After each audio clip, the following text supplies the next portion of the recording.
Hello guys, welcome back to our channel economics with Charu. Hope so आप अच्छे होंगे guys. तो स्टार्ट करते हैं आज की क्लास। आज हम गाइस पढ़ने वाले हैं लॉ ऑफ इक्विमार्जिनल यूटिलिटी से रिलेटेड कुछ क्वेश्चंस। ठीक है, इससे पहले हमने ये टॉपिक कवर किया है। ठीक है, आज हम उससे रिलेटेड कुछ क्वेश्चंस पढ़ेंगे जिससे आपको ये पता चल पाए कि टॉपिक आप कितना समझ पाए हो। ठीक है, सो स्टार्ट करते हैं अपने फर्स्ट क्वेश्चन से। फर्स्ट क्वेश्चन है guys, the law of equimarginal utility was propounded by. ठीक है, देखो इसमें जितने भी क्वेश्चंस आप देखोगे ना, वो सारे क्वेश्चंस उन सबसे रिलेटेड सारे टॉपिक्स मैंने अपनी वीडियोस में आपको पढ़ाए हुए हैं। ठीक है, सो इन क्वेश्चंस को देखने से पहले, इस वीडियो को देखने से पहले आप टॉपिक समझिएगा। ठीक है, पुरानी वीडियोस को गो थ्रू करिएगा, सो आप बिल्कुल इजीली इन क्वेश्चंस को कर पाओगे। ठीक है, इसी तरीके के एमसीक्यूज आपके एग्जाम में आते भी हैं। सो स्टार्ट करते हैं। ये है the law of equimarginal utility was propounded by. किसने प्रोपाउंडेड किया था ये भी मैंने आपको बताया था। ऑप्शन नंबर ए है Adam Smith, option number B है Alfred Marshall, option number C है एच गॉसिन, डी है जेएम किन्स। सो आप जानते हो ये किसने दिया था हमें। वैसे देखो ये टॉपिक जो कार्डिनल यूटिलिटी था, देखो इसमें अब ना आप कंफ्यूज हो गए थोड़ा। जो टॉपिक था ना कार्डिनल यूटिलिटी, ये हमें अल्फ्रेड मार्शल ने दिया था। लेकिन जो लॉ था ना द लॉ ऑफ इक्विमार्जिनल, मैंने आपको उसमें सबसे पहले लाइन लिखवाई थी ना कि ये किसका लॉ था, गॉसिन का लॉ था। गॉसिन सेकंड लॉ भी हम इसको बोलते हैं। ठीक है, सो इसके अकॉर्डिंग क्या है, ऑप्शन नंबर सी करेक्ट है, एच गॉसिन। ठीक है, नेक्स्ट क्वेश्चन है the law of equimarginal utility is also known as. हम इसको और क्या क्या बोलते हैं। ऑप्शन नंबर ए है law of demand, B law of substitution, C Gossen second law, D law of supply. So आप जानते हो कि हम इसको क्या बोलते हैं, गॉसिन सेकंड लॉ। ठीक है, C is correct. Next question है according to the law of equimarginal utility a consumer maximises satisfaction when. Consumer अपनी सेटिस्फैक्शन को कब मैक्सिमाइज करता है।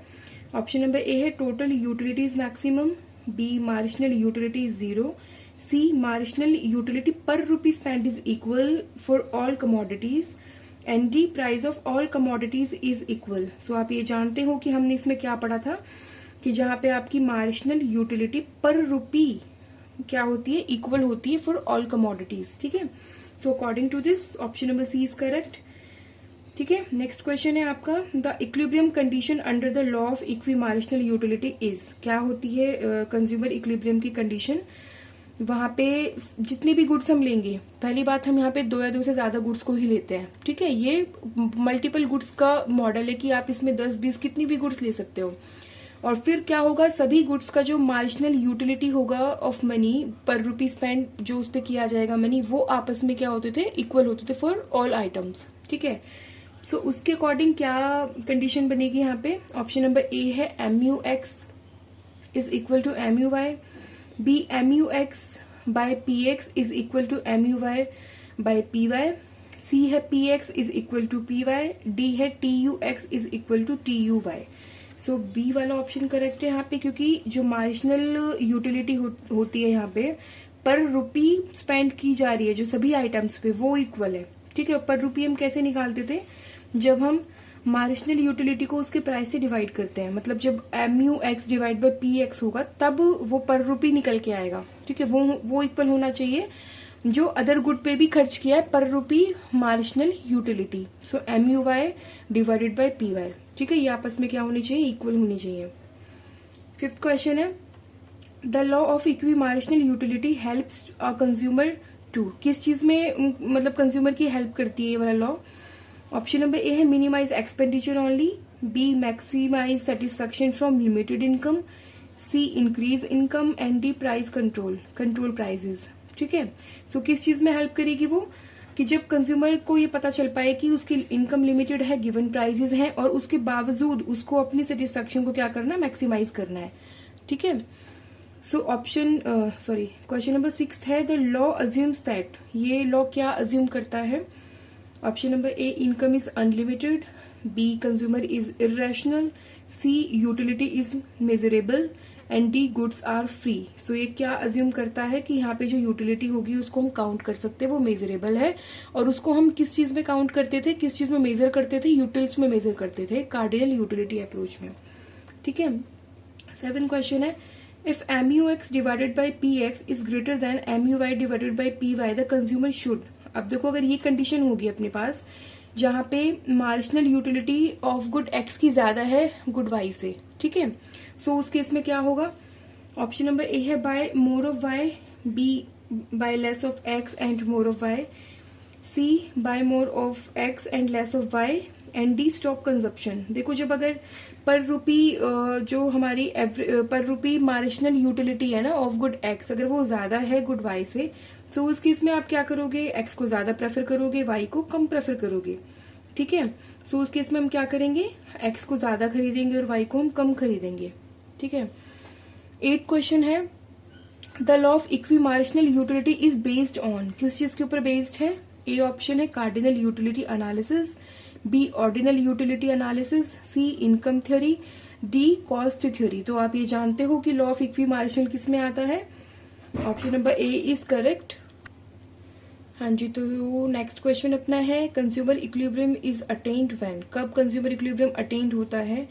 ऑप्शन नंबर ए है income is exhausted and MU per rupees equal, B prices are equal, C total utility zero and D income is increasing. So आप जानते हो ऐसा कब होता है, जब इनकम पूरी तरीके से खर्च कर दी जाती है और जो मार्जिनल यूटिलिटी होती है per rupee spent on each good is equal, ठीक है। सो उसके अकॉर्डिंग क्या है, option number A is correct. 10 question है, the law is applicable to, कब एप्लीकेबल होता है ये लॉ। ए ऑप्शन है single commodity only, B 2 commodities only, C multiple commodities and D luxury goods only. So आप जानते हो ये मल्टीपल कमोडिटी वाला मॉडल है कि हम यहाँ पे 10, 20, 15 कितनी भी कमोडिटीज ले सकते हैं, सभी का जो इक्विलिब्रियम कंडीशन होगा वो सेम रहेगा। जैसे MUX divided by PX is equal to MUY divided by PY। यहाँ पे कितनी भी गुड्स हो, Z, E, A, B, कितनी भी गुड्स आप ले सकते हो, 5, 6, 10, उन सब में बस क्या है, इनका मार्जिनल यूटिलिटी ऑफ मनी जो होगा वो हमें आपस में इक्वल करना होगा, ठीक है ना। अब 11th क्वेश्चन है, the law is useful in explaining, ये लॉ किस चीज में हमें हेल्प करता है एक्सप्लेन करने में। ऑप्शन नंबर ए है distribution of income among various wants, and B है production decision, C government expenditure only, and D inflation only. So आप जानते हो कि ये लॉ हमें किस चीज में हेल्प करता है कि हम अपनी इनकम को किस तरीके से डिस्ट्रीब्यूट करें अमंग वेरियस वांट्स में, ठीक है। Option number A is correct. अब है 12th question, which of the following is not an assumption of the law, कौन सा इसमें ऑप्शन ऐसा है जो इसके अजम्पशन में नहीं आता। ऑप्शन नंबर ए है रैशनल कंज्यूमर, ऐसा तो है कि कंज्यूमर को रैशनल होना चाहिए। बी है constant marginal utility of money, ये भी होना चाहिए। सी यूटिलिटीज मेजरेबल, ये भी है। And D changing taste and preference, ये नहीं है, ठीक है। सो हमें पूछे not, to D is correct, ठीक है। 13 क्वेश्चन है, under the law marginal utility of money is assume to be, आप जानते हो कांस्टेंट अज्यूम किया जाता है। Option number A is increasing, B constant, D decreasing, C decreasing and D zero. So constant होना चाहिए, B is correct. The consumer रीएलोकेट्स expenditure until, वो जब तक अपने एक्सपेंडिचर्स को रीएलोकेट करता रहता है, जब तक क्या हो, जो मार्जिनल यूटिलिटी है पर रुपी वो जब तक इक्वल ना हो जाए, ठीक है। सो ऑप्शन नंबर ए है price becomes equal, B income doubles, and C MU per rupee become equal across goods, and D utility become negative. So C option correct है, जब तक उसका मार्जिनल यूटिलिटी इक्वल नहीं हो जाता across all items, तब तक वो क्या करता रहता है, अपने डिस्ट्रीब्यूशन को, अपनी इनकम को डिस्ट्रीब्यूट करता रहता है, ठीक है। 15 क्वेश्चन है, which formula represent the law of equimarginal utility, कौन सा फॉर्मूला है जो ये हमें रिप्रेजेंट करता है। ए ऑप्शन है MUX is equal to MUY, B TUX is equal to TUY, C MUX divided by PX is equal to MUY divided by PY is equal to MUZ divided by PZ, and D PX is equal to PY is equal to PZ। so आप जानते हो C correct है, ठीक है। Next question है, the law is also called, इसको हम और क्या क्या बोलते हैं। Option number A the law of maximum satisfaction, B law of demand, C law of returns, and D law of supply. So हम इसको क्या बोलते हैं, लॉ ऑफ मैक्सिमम सेटिस्फैक्शन, हमने पढ़ा था ना, हम इसको लॉ ऑफ मैक्सिमम सेटिस्फैक्शन और गॉसियन सेकंड लॉ बोलते हैं। 17 क्वेश्चन है, which economist develop the cardinal utility approach. अब देखो कार्डिनल यूटिलिटी अप्रोच तो एल्फ्रेड मार्शल ने दिया था, बट ये वाला लॉ हमें गॉसियन ने दिया था, ठीक है। सो ए ऑप्शन है Alfred Marshall, B JR Hicks, C Allen and D Samuelson. So इसमें आएगा आपका एल्फ्रेड मार्शल।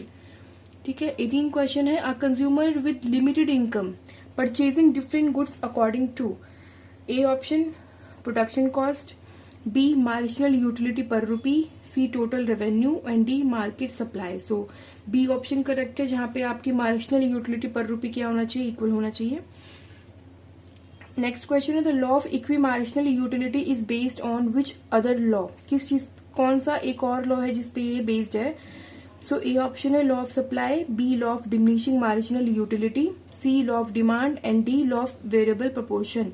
सो बी करेक्ट है, क्योंकि इसमें law of diminishing marginal utility भी काम करता है। ठीक है, जो MUX है उसमें वही कॉन्सेप्ट काम होता है, MUX एंड MUY में। और last question, the main objective of a rational consumer is to A maximise satisfaction, B maximise production, C minimise utility and D increase market price. तो कंज्यूमर का मेन एम क्या होता है, अपनी satisfaction को maximise करना। सो गाइज ये इसके कुछ क्वेश्चंस थे इस टॉपिक से रिलेटेड। आई होप आपको समझ आए होंगे, इजी लगे होंगे मेन बात, क्योंकि हमने अपने टॉपिक में सब कुछ कवर किया है। ऐसा कुछ भी नहीं है जो इन क्वेश्चंस में मैंने पढ़ाया हो टॉपिक में मैंने नहीं पढ़ाया आपको। ठीक है, सो इसीलिए आप पहले ना टॉपिक देखिएगा, वीडियोस देखिएगा, जिससे कि आप इजीली इन क्वेश्चंस को कर पाओ।